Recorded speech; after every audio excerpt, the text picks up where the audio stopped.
"This is the last gift I'll ever give you," my husband said, pushing divorce papers at me. "I've decided to marry someone else, so thanks for being a money machine until now." The man I had been with for many years turned out to be a terrible person. This is the story of how I got my revenge. My name is Jessica, and I'm turning 50 this year. Tomorrow is special because I'll finally finish paying off a big debt. My husband, Lance, and I have worked really hard together. We got married 20 years ago when I was 30 and he was 35. He ran a liquor store he inherited from his parents after they passed away. I worked in an office. We met through a mutual friend and started dating, thinking about marriage from the beginning. I had one worry back then. What if Lance asked me to run the store with him? I was working as a financial consultant, advising individuals and businesses on insurance and investments. I was making good money for a 30-year-old and loved my job. I was also studying for a certification to advance my career when he proposed. He told me, "I know you've been working hard for that certification. I want to support you in any way I can. I have enough staff at the store so I can manage it myself. You should pursue your dreams." His words helped me decide to marry him. He seemed kind and supportive, always on my side. I really wanted to build a life with such a man. As we agreed, he focused on his business, and I focused on my work. We thought our marriage was going well. About a year later, he went to work, and I was enjoying a day off at home. While vacuuming under the bed, I saw a lot of papers. We had moved in less than 6 months ago, so I wondered why there was such a mess. I picked up a crumpled piece of paper and opened it. The bold header caught my eye. Reminder of payment. The total debt in Lance's name was $200,000. $200,000. Wait, it's not 2,000, is it? My head started spinning. Why did he hide such a large debt from me? I confronted him as soon as he got home that day. "What is this debt? What's going on?" "No, it's not what you think. It was left to me by my parents." The debt was not personal but tied to his liquor store. His parents had accumulated it, and when he took over the business, the debt came with it. It was secured by the land and the house we lived in, so he had no intention of renouncing the inheritance. I understood it wasn't his personal debt, but it couldn't be ignored. "But this is a payment reminder. Aren't you paying it back every month?" I asked. "I am, but sales fluctuate from month to month. Sometimes I can't pay them back during the slow months. I have to pay my staff first, so I asked the creditors to wait." That's when the letter came. At first, his explanation seemed reasonable, but delaying payments was clearly not a good idea. The letter included the words, "Final notice." "I didn't tell you because I didn't want you to freak out. Don't worry though, business is on track and we haven't been evicted from the house, right?" That's true, but I looked at him anxiously. Then he mentioned something unexpected. "If you're so worried, why don't you help me pay it off? You are making quite a lot, aren't you?" "Huh?" I wasn't comfortable with where this was going. It wasn't my store. A husband and wife were supposed to help each other, but "My debt is also yours," he insisted. That's a bit sudden. "Are you okay if my store goes out of business? Many people would be affected if it closed." He was right. His store had become a vital part of the community. It was in the suburbs where there weren't many other shops or supermarkets. He sold fresh foods like meat and fish and even offered home delivery. I had visited the store several times, and it was always busy. Some customers had told me how grateful they were to have it in the neighborhood. "Please, honey, I'm working hard to keep the business going. Please help me pay off my debts." I respected how seriously he took his work and his dedication. I didn't want to see his store disappear. I didn't want that to happen. Being married means supporting each other, so if he was struggling, it felt natural for me to help. "Okay, I'll pay as much as I can from my salary every month. You can focus on managing the store." I could help with the finances, but only he could run the store.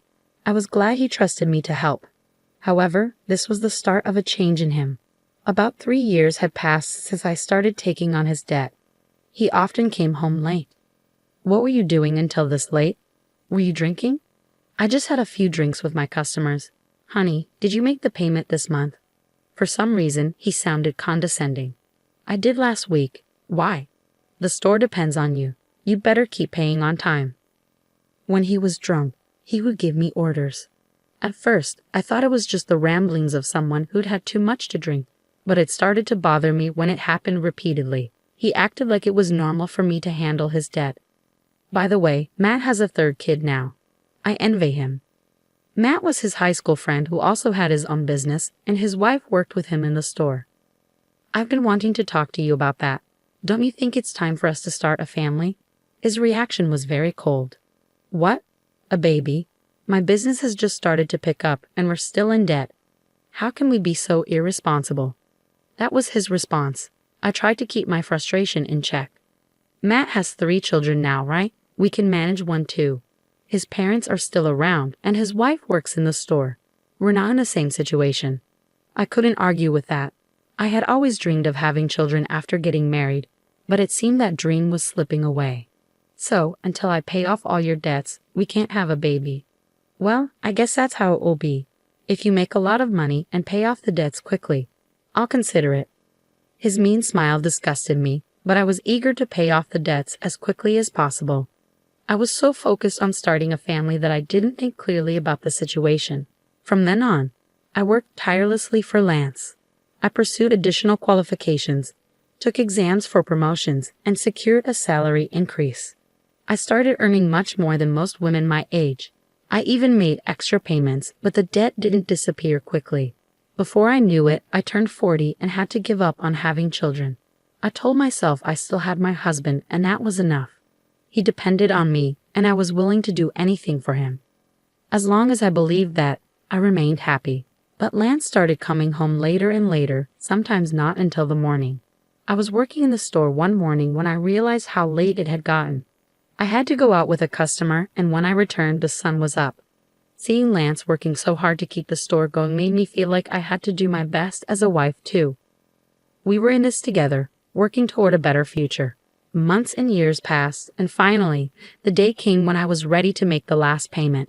I had given up all kinds of luxuries to pay off the debt, but now that was over. I could finally use my hard-earned money the way I wanted. I realized that since getting married, I had been so focused on money. We had never taken a vacation or dined at a nice restaurant. Now in our 50s, I hoped we could finally enjoy those things. On the day of the last payment, I took a day off. I made a special dinner, prepared a bottle of wine, and baked Lance's favorite chocolate cake. I wanted to celebrate our new debt-free life together. When he came home from work, I had everything set up and said, "It feels like the last 20 years have gone by so fast, doesn't it?" He seemed to be trembling and kept his head down. I thought he might be crying from happiness, but then he started laughing in a way I had never heard before. "What's going on? Are you okay?" The man who was supposed to be my husband said something shocking. "You are dismissed. I'm grateful for the past 20 years. Thanks to you paying off all my debt, I'm free now. Great job. I don't need you anymore." "What are you talking about?" I was completely confused. Then he pulled something out of his bag. "This is my last present to you." The bold letters on the paper read "Petition for Divorce," and it hit me hard. He continued proudly, "I've decided to marry someone else, so you're no longer useful to me. Thanks for being my cash dispenser all this time." "You're getting remarried? Have you been cheating on me?" I remembered how he always came home late, claiming it was for work or socializing. While I was working hard to pay off his debt, no way. He kept his smug expression. "I would never cheat. I've already found someone else I want to marry. I wanted to wait until you cleared my debt before divorcing you." Tears filled my eyes as I looked at the ruined celebration. "Get out of here." He handed me the divorce papers. My anger flared up faster than my sadness or despair. "Fine, but you won't regret this," I managed to say through clenched teeth. "No, I won't. Why would I regret divorcing an old hag like you?" "An old hag? If I'm that, then you're just an old fart," I shot back. His delusions were so ridiculous that I regained my composure and took the divorce papers. "I'll take these for now, and I'll be in touch," I said as I packed up my things and left. It was shocking how easily 20 years of marriage had come to an end. Alone, I finally let the tears of emptiness and frustration flow. I contacted my attorney for the divorce agreement and asked for a background check on his new bride. Soon after, I got a call from Lance. "Hey, Jessica, what's with this document?" He sounded furious, and I could almost picture him fuming on the other end of the line. I stayed calm.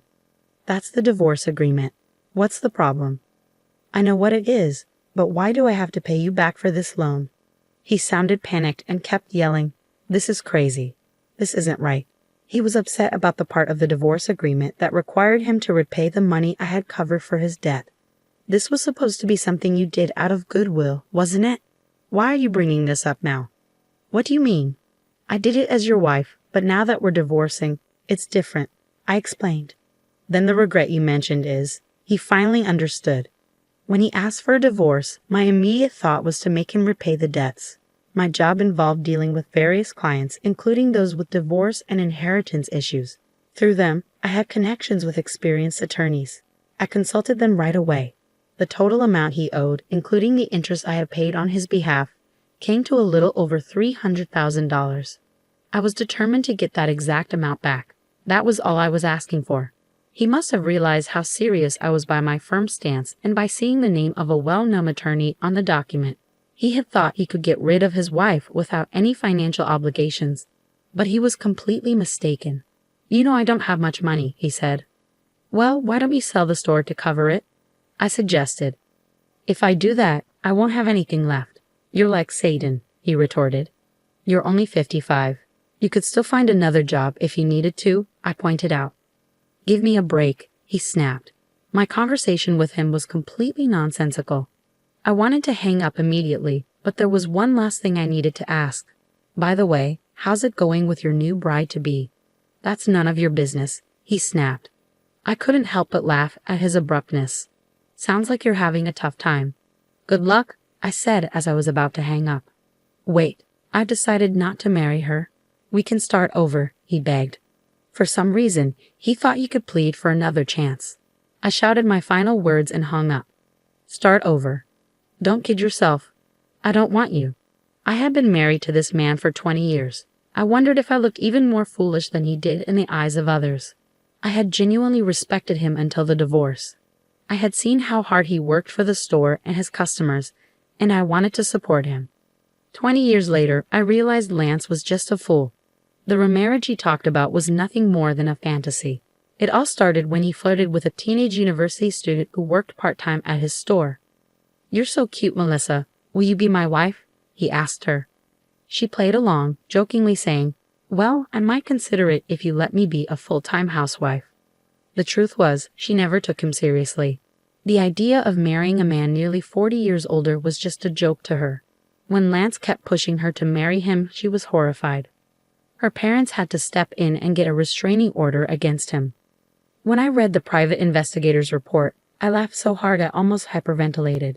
When Lance started coming home late, I thought he was just working hard. Little did I know, he was actually hitting on young girls at bars and strip joints. He would boast, I'm surprisingly popular with young girls. As a salesman, I have this easy-to-talk-to aura and get along well with them. I'm told I look younger. Don't you think so? The girls apparently found his comments cringe-worthy. He saw me only as a cash dispenser and had an inflated view of himself. In reality, he was seen as a joke and almost got in trouble with the police for being a stalker. It might have been better if he had cheated on me, but he couldn't even manage to have an affair. His real goal was to marry a younger woman because his friend Matt had a grandchild. Matt told me. As soon as he saw my grandchild, he said he wanted one of his own. I scolded him for saying that. You were paying off his debt, and I was very tough on him. But I didn't know he'd go this far. He was completely humiliated. I'm glad I didn't spend my golden years with him, I thought to myself. The divorce was finalized. Since the property division wasn't straightforward, he tried to negotiate for his benefit. But he gave up when he saw my well-known attorney. I was surprised how someone so gutless could stay in business for so long. He ended up selling the store to pay me back. Luckily, his employees had left him before he sold it, so they weren't affected. Many customers were shocked when they learned he was selling the store to repay his ex-wife. His demand for a divorce led to his downfall. The story spread through the community like a comedy. Even if he hadn't sold the store, the bad publicity would have hurt his business. Selling it before going bankrupt was probably for the best. The money from the sale wasn't enough to cover what he owed me, so he still works part-time jobs to repay me. I occasionally get messages from him. It was all my fault. Can we get back together? I was crazy back then because Matt was showing off his grandkid. Despite blocking his number, he kept calling from different phones until my attorney warned him, if you contact your ex-wife any further, we'll file a restraining order. The calls stopped after that. As usual, he's scared of the attorney. By the way, guess what I do now? I'm a marriage counselor. When I turned 50 and wanted a new career, a friend opened a matchmaking business and I joined her.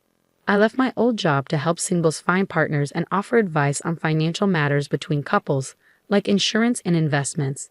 It's been a success, and the number of clients quickly grew. Couples who want honest and thorough discussions appreciate our unique service. I've learned a lot from my own experiences and don't want others to make the same mistakes I did. Although my salary is a bit lower now, I enjoy helping others find happiness every day. I found my own happiness after getting rid of my ex-husband, and now I'm dedicated to helping others find theirs.